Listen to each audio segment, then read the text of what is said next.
Messieurs, madame, bienvenue sur cette chaîne Science sans conscience pour la troisième émission dont nous vous présentons aujourd'hui.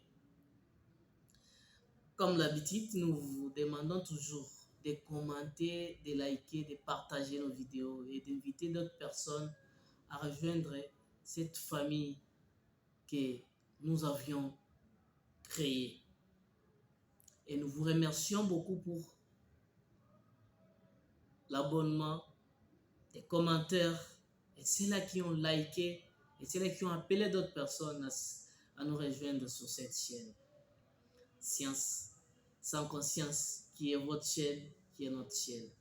Vous tous qui nous regardez à travers votre téléphone Android ou votre télévision dans votre salon, nous vous demandons un soutien, laquelle est de commenter, de liker, de partager, d'inviter d'autres personnes. Enfin, que nous puissions faire une famille forte. Cette troisième partie sera concentrée sur les informations de l'Est de la République. Hier, le matin, on nous a informé que l'ennemi s'est retiré dans plusieurs zones qu'il occupait. Bien sûr, l'ennemi s'est retiré dans plusieurs zones. La question que nous pouvions nous poser, vous et nous, il est parti où? Quand il s'est retiré, il est allé aux frontières du Rwanda ou aux frontières, la frontière rwandaise.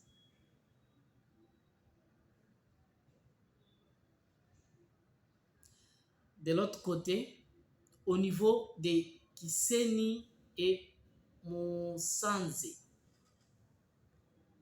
Kisenyi et Musanze, c'est de l'autre côté du Rwanda. Ils ont passé leur première nuit hier. Aujourd'hui, ça sera leur deuxième nuit. Alors, quand ils se sont retirés, ils ont informé la population rwandaise de l'autre côté de chez eux pour dire ne venez pas dans la zone où nous sommes. Ils ont miné leur zone. Ils ont miné donc des mines pour des anti-chars, les mines aussi pour des anti-personnels. Donc, réellement, ces derniers se sont retirés parce que le général, le chef d'état-major, tu vois, nous l'avons vu même, il est allé au front pour aller motiver la morale de nos troupes. Pourquoi ils se sont retirés? Et ils se disaient, ce sont des hommes forts.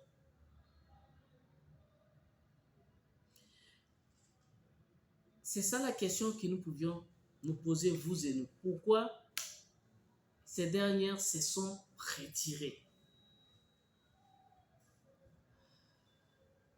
Ce que nous devions comprendre, c'est quoi? Selon nos sources, on nous a informé que dans des zones où ces dernières restaient, ils avaient établi des organisations ou des administrateurs et on pourrait dire aussi l'organisation administrative. Les chefs de riz, les chefs du quartier, les chefs du marché, les gens qui peuvent récolter leurs quittances, ainsi de suite. Et ces gens-là, ce sont leurs éléments, soit des peuples rwandais, soit ce sont des Tutsis qu'ils ont alignés sur les différentes postes. Et ils ont quitté, c'est EAC qui est en possession des différents milliers ou habités où l'ennemi était en train ou avait pris en possession. Alors, quand il a établi les administratifs, c'est pour nous montrer un élément très important où même nos FARDC doivent tirer attention. Quand il est sorti, pensez-vous qu'il est parti comme ça? Non, il a eu à dialoguer avec ses administrateurs ou l'administratif ou le pouvoir administratif. Il les a dit quelque chose avant de partir. Alors ces gens-là, une fois les FARDC récupèrent des zones occupées, ces gens-là, il fallait les changer automatiquement. C'est pour éviter afin que l'ennemi ne revienne. Et il faut vraiment vérifier si réellement ces gens-là sont des Congolais.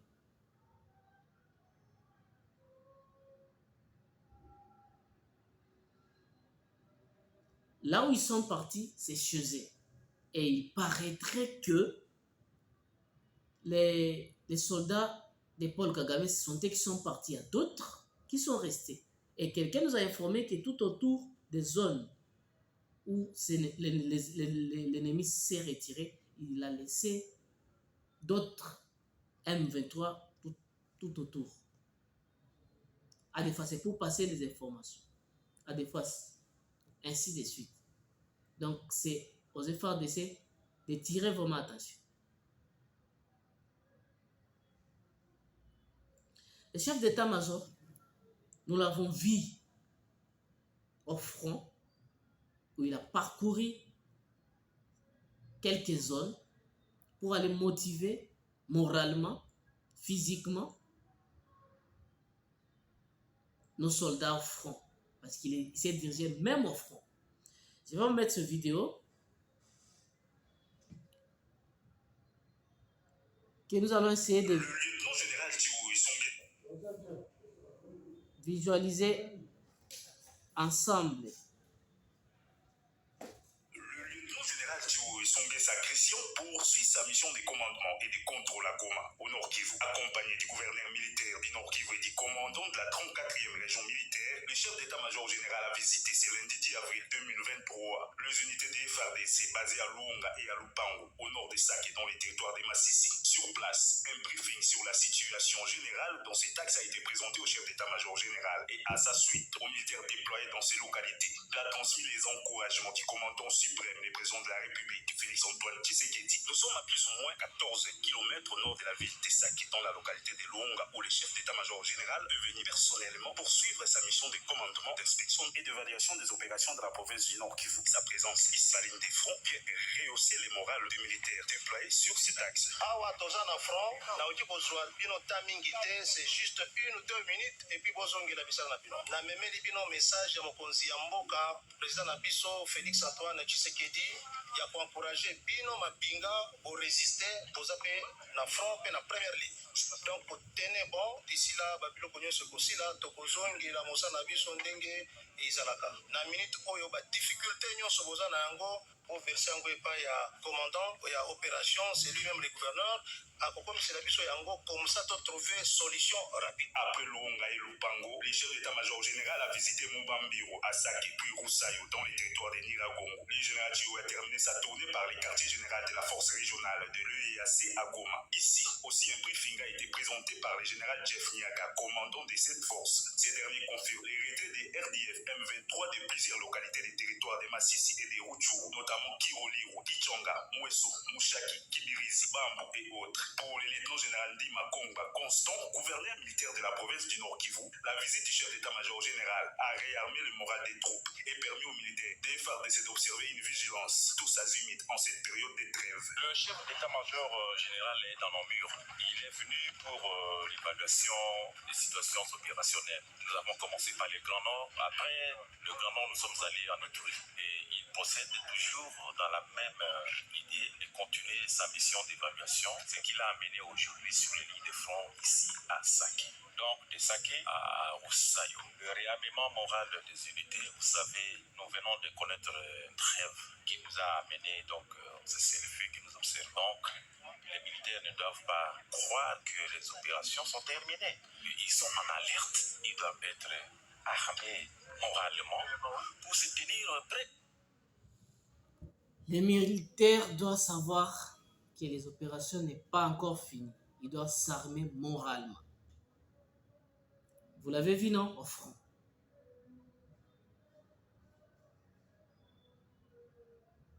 Oh,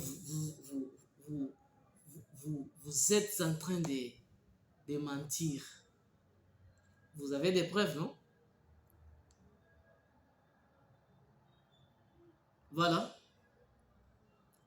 Et les conseillers du président chargé des affaires extérieures, il a flashé pour dire il risque, il s'avère que Nairobi 4 puisse avoir lieu. Donc Nairobi 4, c'est fin, il y a film Toloba. Donc si réellement et que l'ennemi ne veut pas se retirer totalement, là, le ministre de Défense va appuyer les boutons et les choses vont sauter. Parce qu'il avait tenu une réunion, n'est-ce pas, vous vous rappelez, avec les chefs d'état-major de EAC, ici à Kinshasa. Donc tout cela, c'est pour aider enfin que l'ennemi puisse partir. Nous voilà, nous sommes arrivés à la fin de cette émission de la journée.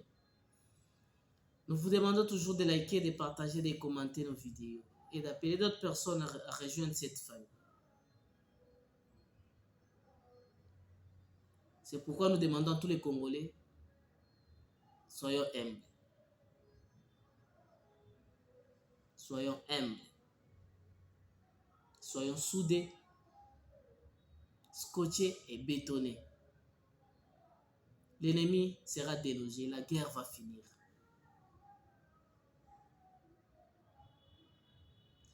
Errez les Congolais des pères et des mères, car la présidence de la République et les postes clés leur appartiennent.